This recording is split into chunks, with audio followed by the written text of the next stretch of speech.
Our friend, veteran Democratic political strategist James Carville is out with a new piece offering Vice President Harris advice on how to defeat former President Trump. He says, quote, 2024 will be won by who is fresh and who is rotten. It is quite simple. The shepherd of tomorrow wins the sheep. While Carville is suggesting Harris focus on her new way forward, Republican South Carolina Senator Lindsey Graham is encouraging Trump to do something he is absolutely not doing. Stay away from personal attacks and focus on his record. I guess Trump never speaks to Lindsey Graham because he is certainly not doing that. Joining us now to discuss, former Lieutenant Governor of Wisconsin, Mandela Barnes. Now he is a senior fellow at People for the American Way. And Mark McKinnon is here, former advisor to both George W. Bush and John McCain. What do you think, Mark, of James Carville's advice? Look forward. What do you think about what Lindsey Graham is saying? I think it's good advice from both of them. I did my first campaign with Carville 40 years ago, and I've learned more from Carville than anybody else I've worked in politics. He's at 80, he's still really good, and he's not running for president, but he can still be a good consultant.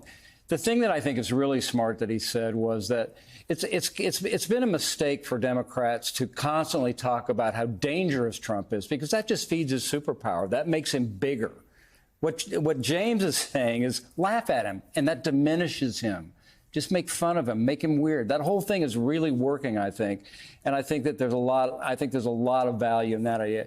He also makes it very clear that the challenge for Harris is that she's an incumbent, but she has to be the change candidate. I mean, voters just are constantly very tricky.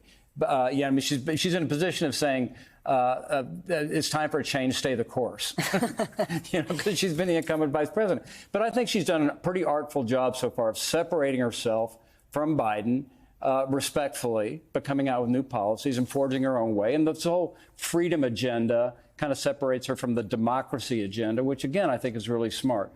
So I think that she's doing a good job of it, and I think the debate will be key. Mandela, what do you think? Well, I think he's absolutely right. And the fact is, Donald Trump has been getting embarrassed over and over again ever since Kamala Harris became the nominee, because there's such a distinction between the two candidates. His biggest jabs at Joe Biden just simply do not work with Kamala Harris. And he's having a hard time trying to figure out what lines he can and cannot cross. Lines he has typically crossed before.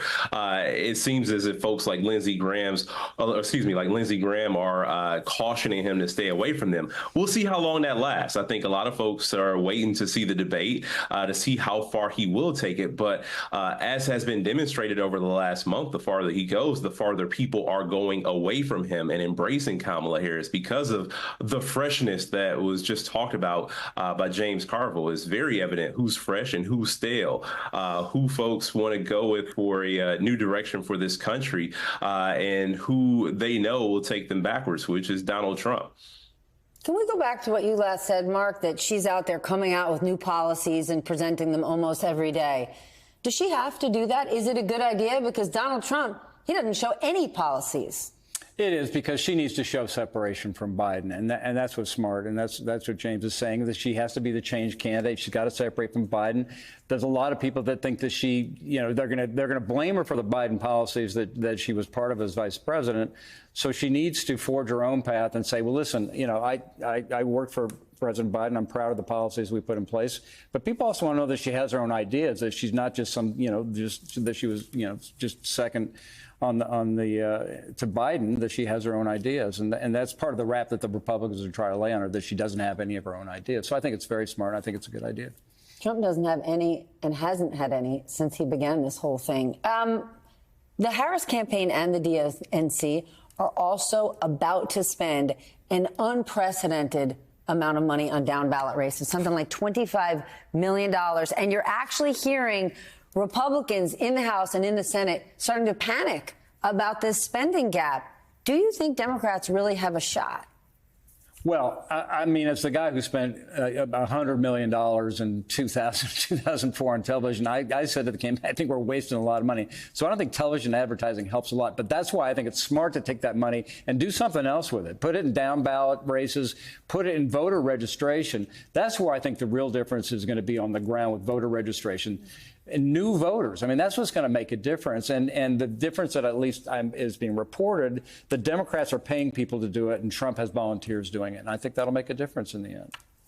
Mandela, what have you been hearing from people in your state, Wisconsin? Do you think Democrats have a shot at taking the House and the Senate? Well, I certainly do. And I think that there's this thing about reverse coattails that we should be real cognizant of. That money that's going to down ballot races. I think about how many folks, and not just congressional races that are contested, but also state legislative races who are just so amazing at messaging, but don't always have the resources to get their messages out there effectively. So if we can prop up those campaigns, if we can activate those volunteer bases and also the staff that they have on the ground to carry the message, one, for those individual candidates, but also able to carry water for the entire party, I think it'll do us all a great deal and ultimately help Kamala Harris ascend to the presidency. Now, I just left a group of young folks, the Wisco Project, in Madison, Wisconsin earlier today, and it was a crowd of about 50, 60 young people. And these weren't staff. These were folks who were just coming to campus. This is their first couple days on campus. And what are they immediately doing? They're showing up to get activated to show out in full force this campaign. 2 years ago, Wisconsin had the highest youth voter turnout in the entire country. And these are young people who are keen on keeping that title in this presidential cycle.